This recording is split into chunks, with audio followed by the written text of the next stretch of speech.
Сәлем достар, осы центр тоқыма машинасында қазір мен сізге қалай тоқу керектігін үйретемін. Ол үшін мынау ақ крючогын осылай айналдырып аламыз. Егер де сіздерде теріс тұрған болса, міне енді бұл артқа айналады. Жаңа менде уже дайын тұрған тоқуға. Егер де сіздерде ол теріс тұрған болса, осылай артқа қарай айналдырасыздар. Мұнда кнопкасы бар. Мен қазір домалақ емес, тегіс прямой полотно жасаймын. Ол үшін мынау төбесіндегі пи дегенді басамыз. А егер де сіздерге круговой керек болатын болса, астына басасыздар. Маған қазір круговой керек емес. Төбесін басамын былай. Ой.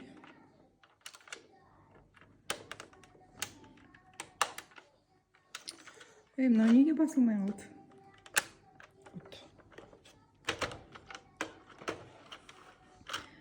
Так. Мынау ақ үлгішімізге былай кезегінен біреуіне кіргіземіз, біреуінен өткіземіз осылай. Не кезек-кезек.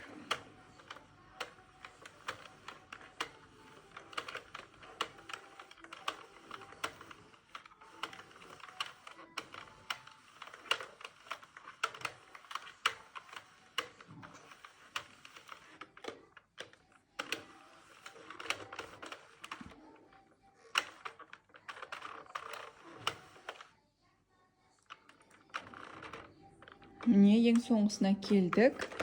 Мынау ақ крючокқа өткізбейміз. Мына жерінен былай іліп аламыз. Іліп алып, мұнда жіп өткізетін жері бар. Осы жерге қойып қоямыз. Былай қыстырып, сонда оңай тоқылады. До конца осылай тоқыдық. Енді былай артқа қарай жүреміз.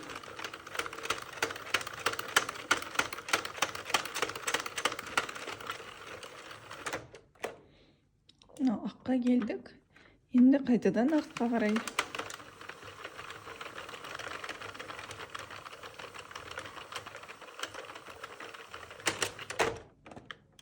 Енді қайтадан артқа.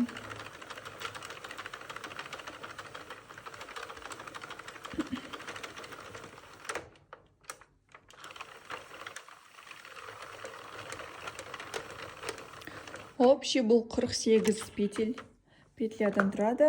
48-дің үшеуі осылай тоқылмай тұрады. Сонда 43 петля болады, то есть 45. Мынаны былай шығара саламыз.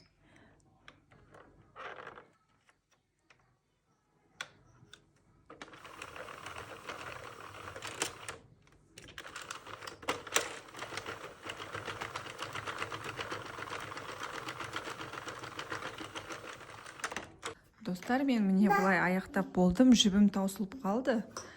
Осы мына тоқымамыз былай спицамен тоқылған секілді әдемі болып шығады, қараңыздар. Мына жағы оң, мына жағы теріс. Мына жерінде бір жіп жалғанған жері осылай кішкене сабақталған жері кішкене шығып тұр, оны қырқып тастай саламын. А так өте әдемі. Алып тастап, осыдан жемпір балаларыңызға, өзіңізге жасасаңыздар болады. Осы машинканың инесі болады, сол инеге басқа түрлі жіпті алып, осылай алып шығамыз. Достар, менде осылай болып шықты. Мынаны үтіктеп бетінен басып жерсеңіздер, мынасы кетеді, түзу болып шығады. Осыдан кофта жасауға болады. Безрукавка, жилетка, что-нибудь такое можно сделать. Бірақ мына жерлері аккуратный болмай қалыпты, сондықтан мен бұны қайтадан жасайтын сияқтымын басынан. Видео пайдалы болса, лайк басып, комментарий жазып кетіңіздер. Менің каналыма тіркелуді ұмытпаңыздар.